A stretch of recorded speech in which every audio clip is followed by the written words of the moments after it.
About a month ago, the internet went crazy over a video a girl released calling her dad out for being an extremely bad father on TikTok. My dad abandoned my family when I was 5 years old. That is a wife and 4 kids. He abandoned us and then pursued amateur breakdancing.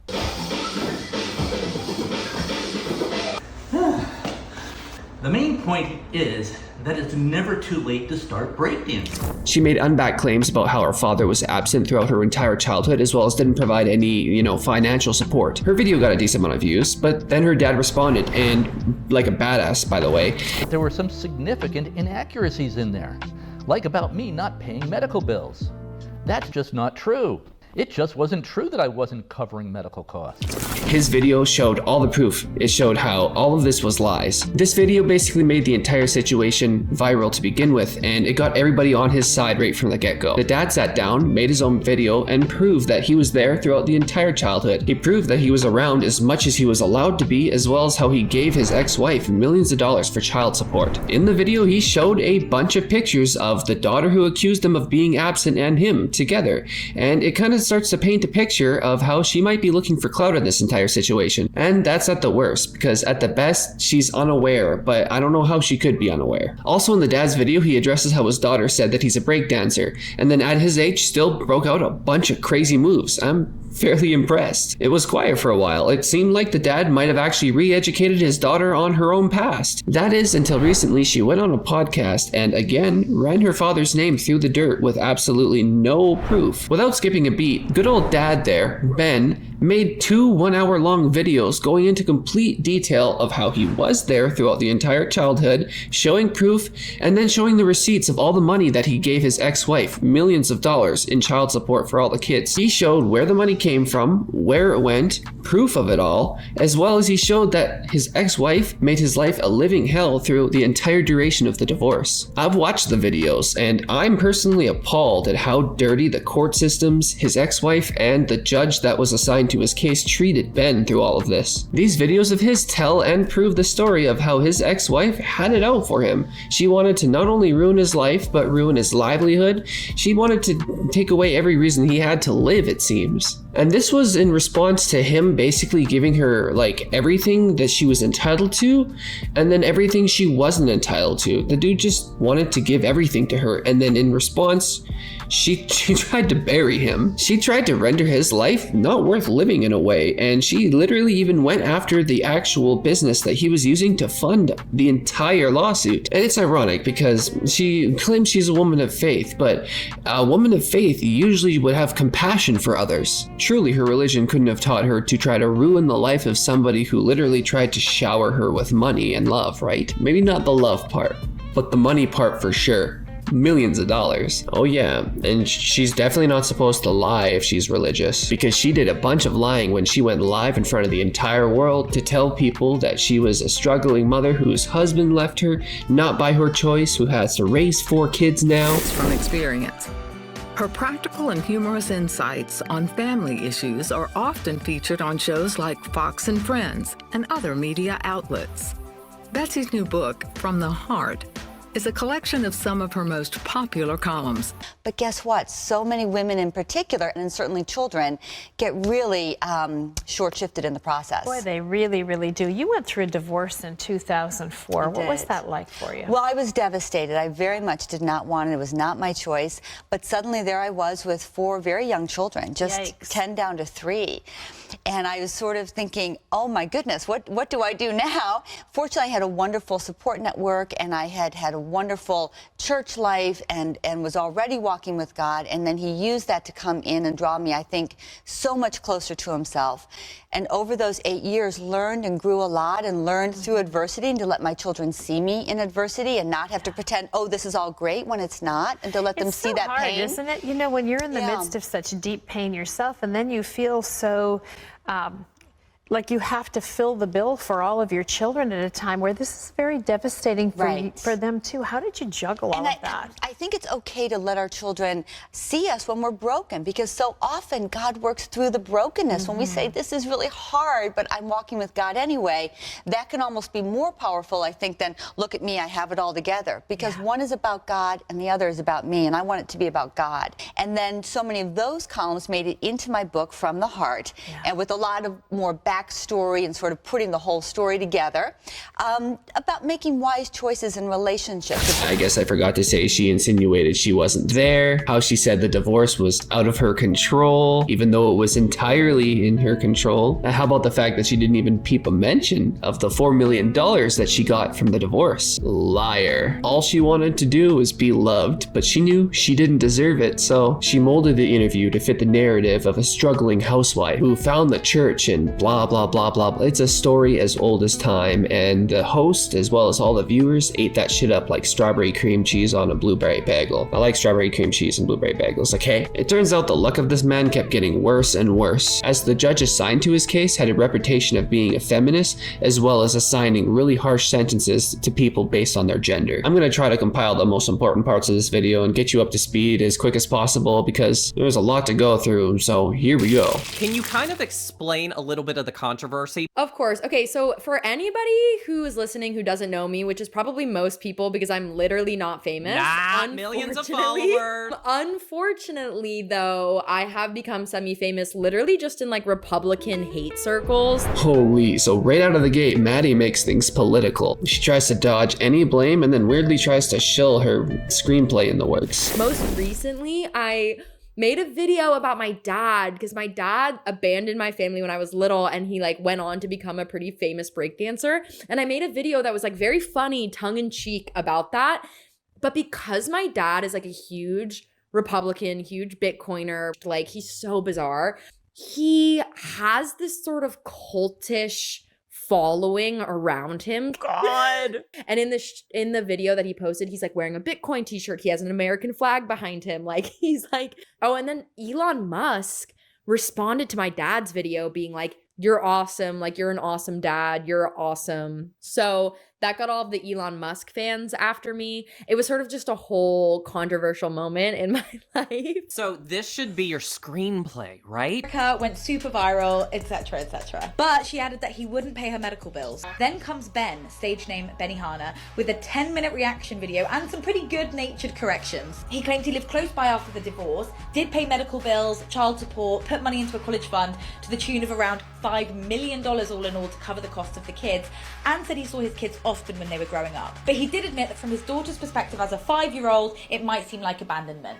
but that in his opinion, it was not a totally accurate account. Whilst we watched this father-daughter union play out in real time, obviously Elon Musk weighs in to tell Ben, you're awesome. I didn't even know. But this has got me thinking, Ben is getting absolutely dragged online with people calling him a deadbeat dad and like loads of other grim stuff. Are these internet call-outs fair? I've seen these happen time and time again, and it always turns out that there's another side to the story. Would we feel differently if Ben was less of a comic character or was just like less good-natured about the whole thing? Would she still have posted it if she knew he was going to see it? But whatever your thoughts are on internet call-outs, I think we can all agree with this comment. Benny Hart does unfortunately go so crazy. With this like breakdancing dad stuff, it's so bizarre and it's so ridiculous, and like, yeah, like I literally am writing a screenplay about it. Like, and I've been working on that screenplay for like months. How do you like tolerate this? Do you just like block it out? The dad stuff is the worst because it's like my actual real life. So honestly, the dad controversy has been the hardest to deal with because like it is hard having people in my comments who don't know anything being like, your dad is awesome. I mean, come on, if that doesn't scream, I'm in this for the attention, then I don't know what does. Her entire demeanor and tone of voice shows a complete lack of willingness to even look at her father's side of you. And this has to be because having this stance helps her get views and clicks right now. So right away, Ben debunks all these claims that he was absent by showcasing a large amount of photos and videos proving that they had a bunch of fun together.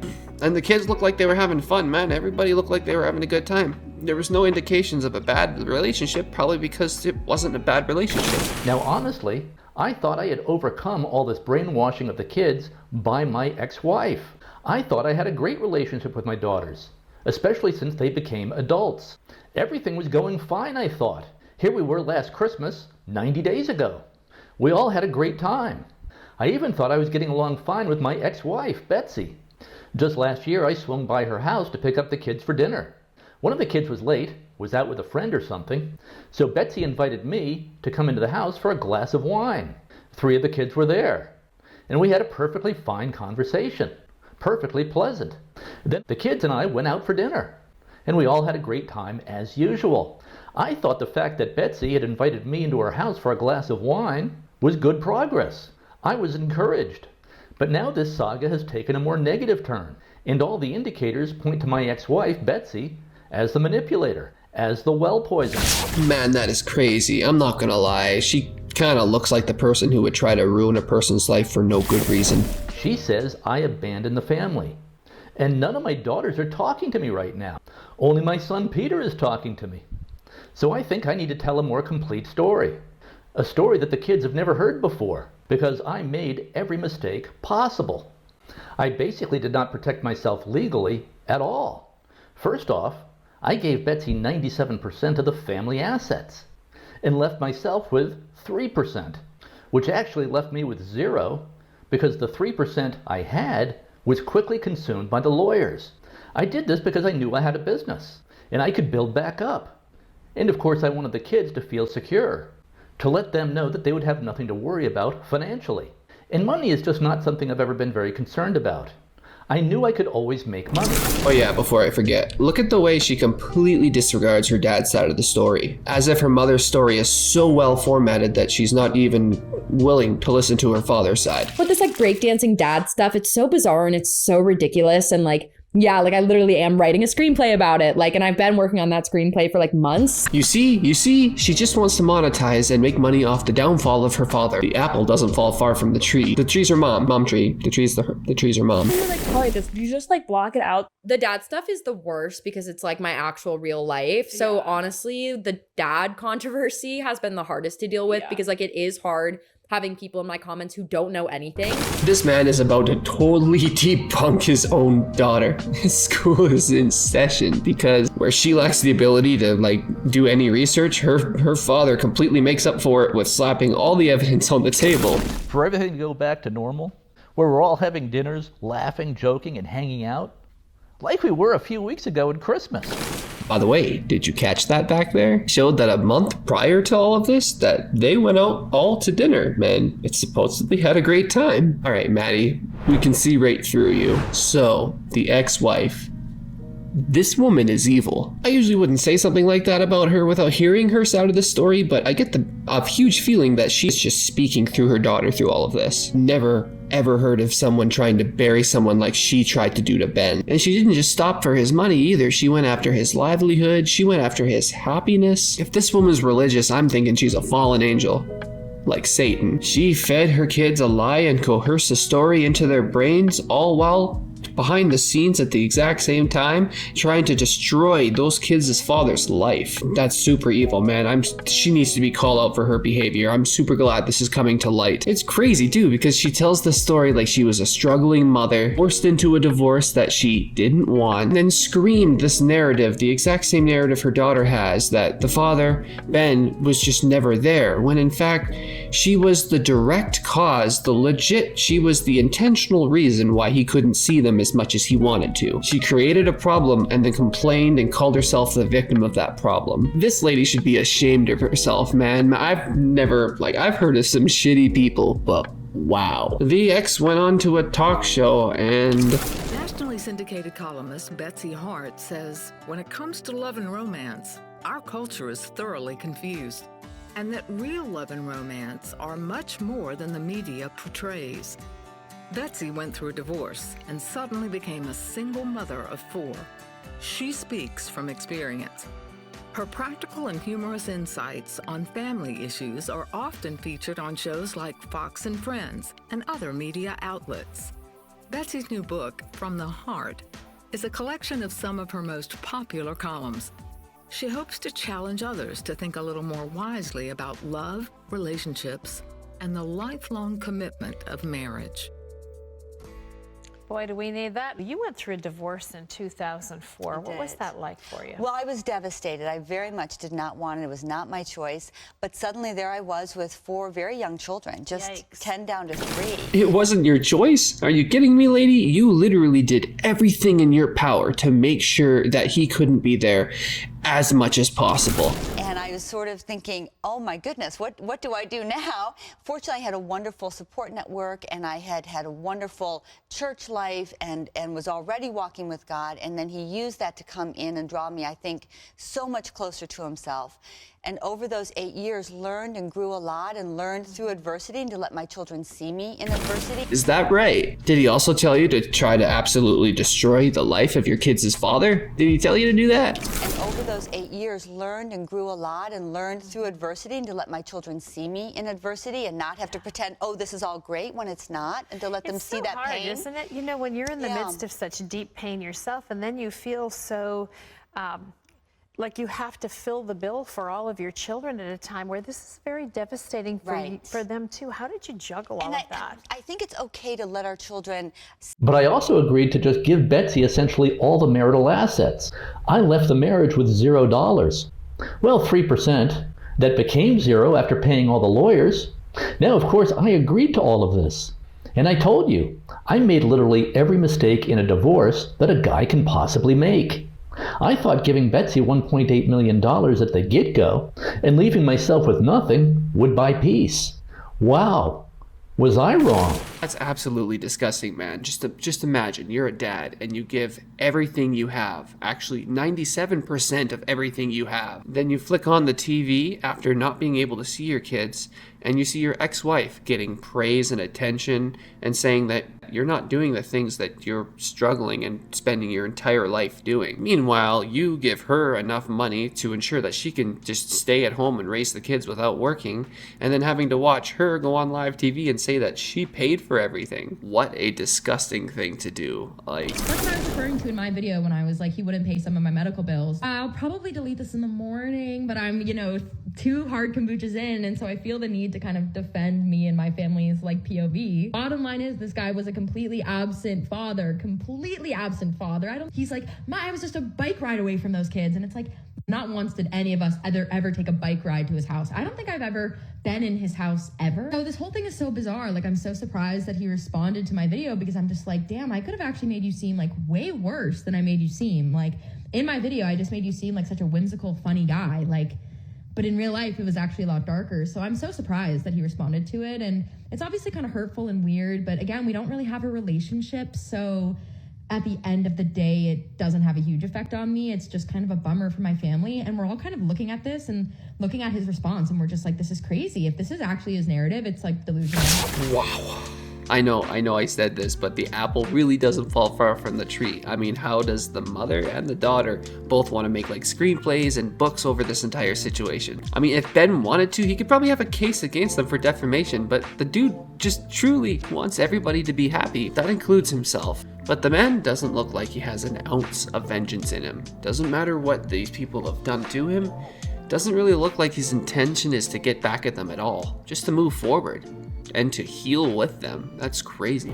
After I posted my first video in response to Maddie's video, Betsy wrote me a long text message full of invective, asking why I was using exaggerated numbers in terms of what I paid for alimony, child support, college costs, and the other costs over the years.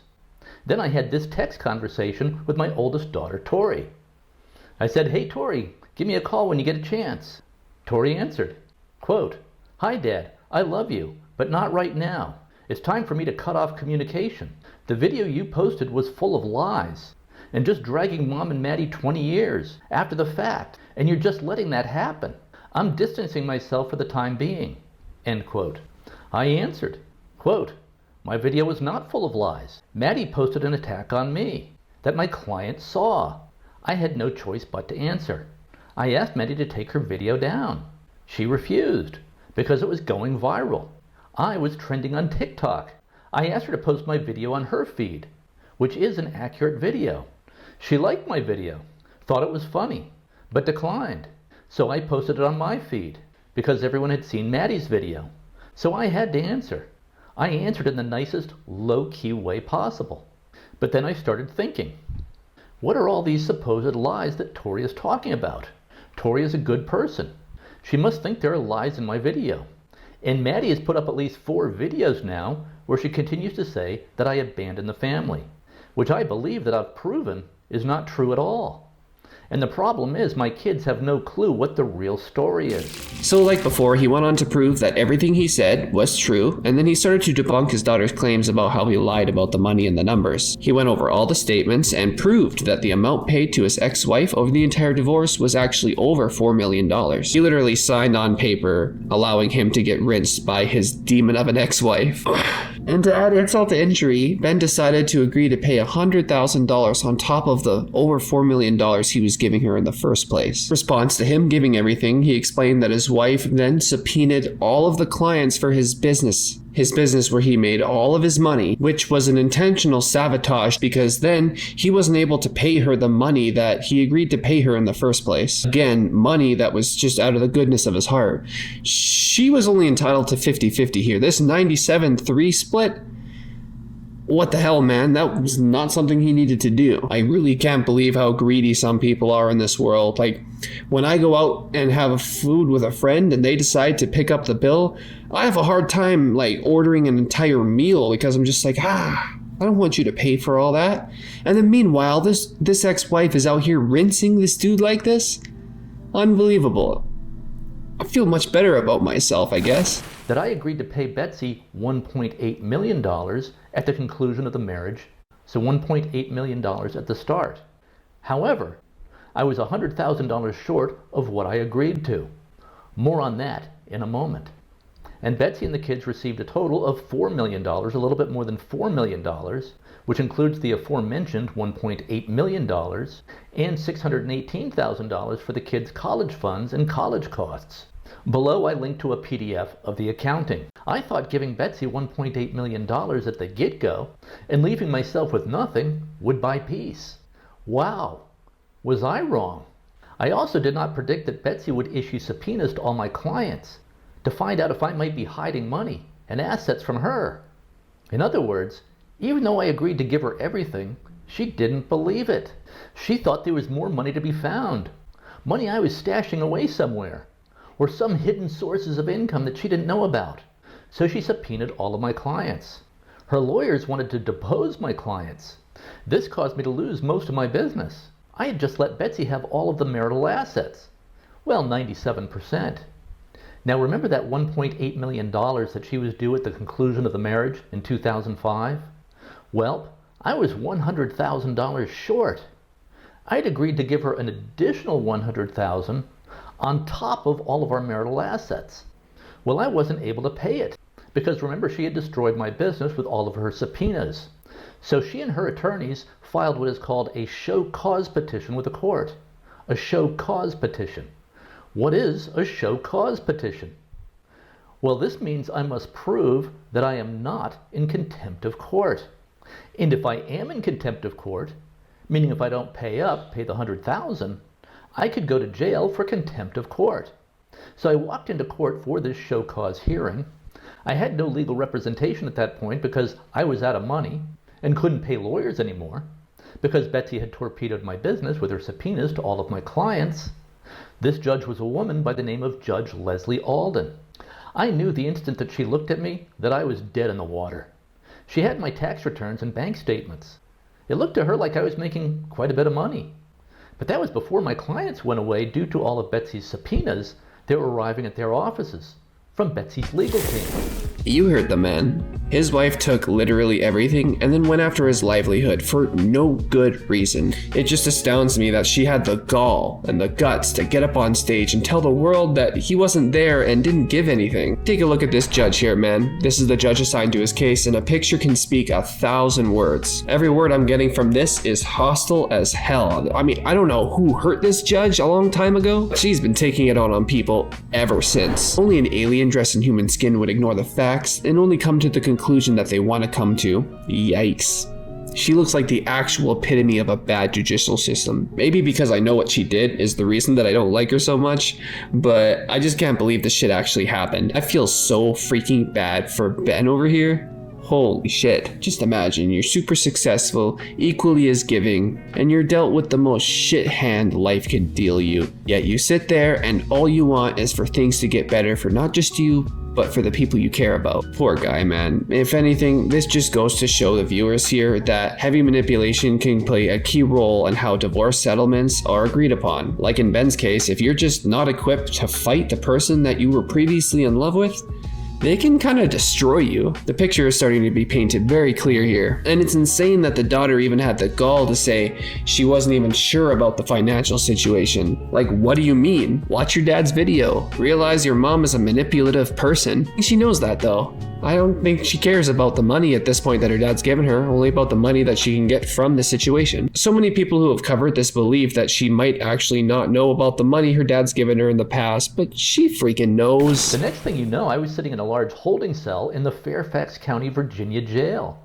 with a large crowd of inmates waiting to be processed, to include MS-13 gang members. I was seated and handcuffed to a metal chair, next to an officer who was inputting data into a computer. He pulled up my record. He looked at me and said, "Wow, what did you say to this judge to get 1 year in jail?" "Wait, what?" I asked. "I'm here for a year? What?" Judge Alden had never said anything about this. All she had said was, "Bailiff, remand Mr. Hart to the custody of the sheriff." And that was all she said. She never said anything about 1 year in jail. The officer read from the screen. "Well, that's what it says here. You're getting 1 year in jail for contempt of court. It says you owe $148,000 to your ex-wife. How did you get $148,000 behind on your child support?" asked the officer. And I said, "Well, it's not really support. I paid my ex almost $1.7 million in assets that we had, which was pretty much all our assets, but I still owe her $148,000. to bring the total to $1.8 million in cash up front at the get-go. I also agreed to pay her $12,000 per month in support. So all in all, I'm $148,000 short in terms of immediate cash due." The officer looks at me. "Why the hell did you agree to all that?" he said. "Who is the judge in this case?" asked the officer. I answered, "Judge Leslie Alden." "Oh, that explains it," says the cop. "Yep. That judge, she really hates men."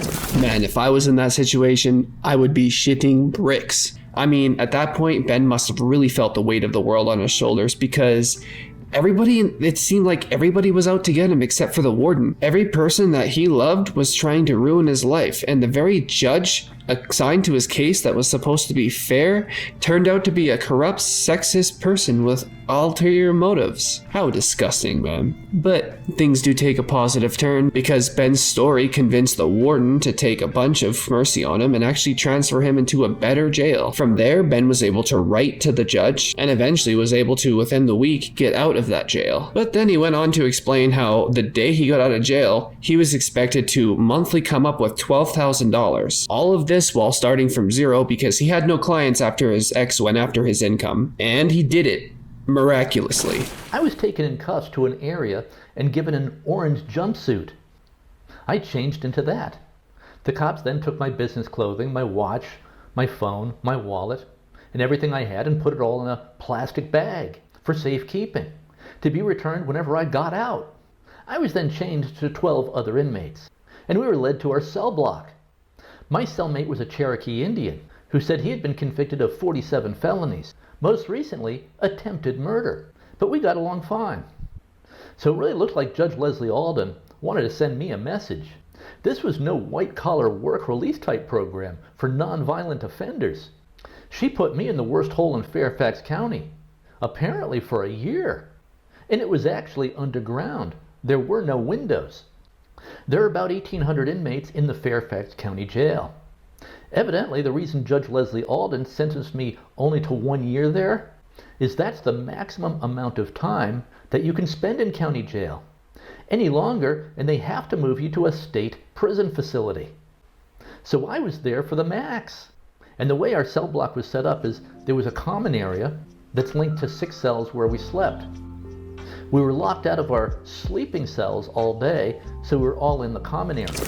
This demon of a judge tried to bury a good person amongst a bunch of convicts. And if you ask me, that's probably how the judge just viewed Ben, sitting there, just existing, being male. I personally don't think that's how feminists actually think, but considering all the actions of this judge, it's pretty safe to say that she probably did this out of gender spite. And after she could pick me up, I had been there for 8 days and 8 nights, and I got out of my orange jumpsuit and back into my wrinkled business suit. And the warden was there to meet me on my way out. He had a bemused look on his face. "You'd better write fast and write every day to keep up with your payments," he said. "I don't want to see you back here." "Thank you," I said. "Thank you for getting me out of the hole and up here. I'm not planning on coming back." The problem was, I still had to pay my ex $12,000 per month, plus now $1,000 per month, for a total of $13,000 per month. This was no joke, especially since I had no business anymore. All my clients were gone. How did this man confidently start walking the path of paying his ex-wife $13,000 after she took everything, ruined his life, made him broke?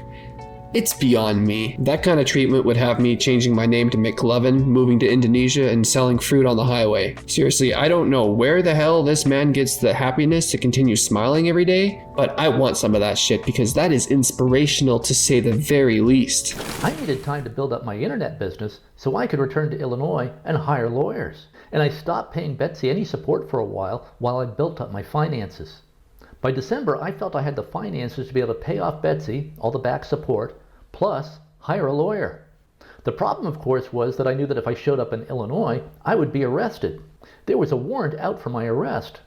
So Wanda and I snuck back into Illinois. I hired a lawyer.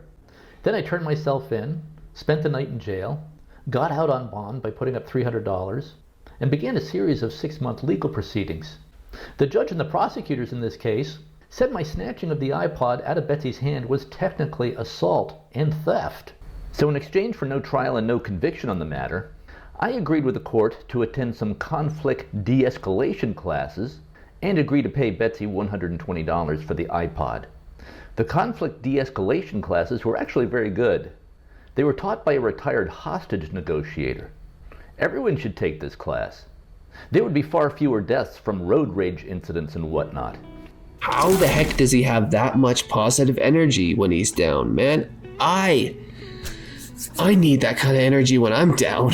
Meanwhile, going through all of this, Ben's ex-wife decided to file a motion of no contact so that he couldn't see the kids at all. Again, can you believe that this lady went up on live TV and claimed that he was absent, and then it turns out that she's the actual reason why he was absent, the direct cause? I can't even begin to think how bad this has made her reputation, because any person with a head on their shoulders would be able to take a look at this situation and probably take Ben's side and watch his story and realize that she's some sort of parasitic 1000 HP endgame boss with like 1% chance to actually beat, especially with your sanity intact. The issues people fight over are really just so stupid 99% of the time. We're all going to be dead soon. Is the issue that you're fighting over really that important? Wouldn't it be better just to enjoy life and to be thankful for every day that you have on this beautiful ball we call Earth? Ben did it. Well, in conclusion here, it kind of just looks like Ben has some parallels to the Incredible Hulk, because whatever the hell you throw at him to try to hurt him, he just grows to the occasion. Like, he just throws bigger shit back. If you throw a punch at Ben's chin, he takes the punch and grows a bigger chin. Ben's like that one quiet kid in the back corner of the room who never asks to take a turn playing the video game, but when he does get that turn to play, he blows the high score out of the water. Looking at all the evidence all together at once, it becomes pretty clear that all of this kind of looks like a coordinated attack on Ben. Sure, the kids couldn't have known at the time while it was happening, but in hindsight, how can his daughter look at all the facts, everything laid out on the table, and then still say her father's a deadbeat live to the world? I think this is a prime example of how one parent, during a divorce, can use their insecurities to spoil the mind of their children. Through spoiling them, they can make them believe in any facts they want. If you think about it, the entire world is heading in that direction, with so many people taking such strong stances. Yeah. With so many people taking such strong stances towards things that they haven't even researched and they know nothing about, essentially. At the end of the day, I actually think it's pretty funny because in her entire pursuit of trying to gather clout off of her father, she accidentally showed how much of a sweetheart Ben is to the world and how he's just been taking punches on the chin this entire time. She tried to become famous off of her father, but from the looks of it, it's kind of looking to be that her father's becoming famous off of himself now. His recent YouTube video, the one we're covering right now, has 29,000 likes and 15,000 comments. Let's just say none of the comments are on his daughter's side either. This actually might be the start of an entire new YouTube career for Ben, considering the fact that after he uploaded these videos covering all these topics, he then went on to upload another completely unrelated video about how to make money on investments or something, but it was unrelated to this topic and just, you know, a completely different video. I hope Ben finds peace in the fact that the entire world agrees with him. She did you dirty, dude. I personally cannot wait to see what happens next in Ben's story. The dude's actually pretty interesting. And I hope his daughter did learn a very good lesson on respect and honesty. Furthermore, let's hope that Ben's daughter comes to her senses and their relationship improves together. Because I think we can all agree, it's time Ben got his happy ending. Thanks for watching.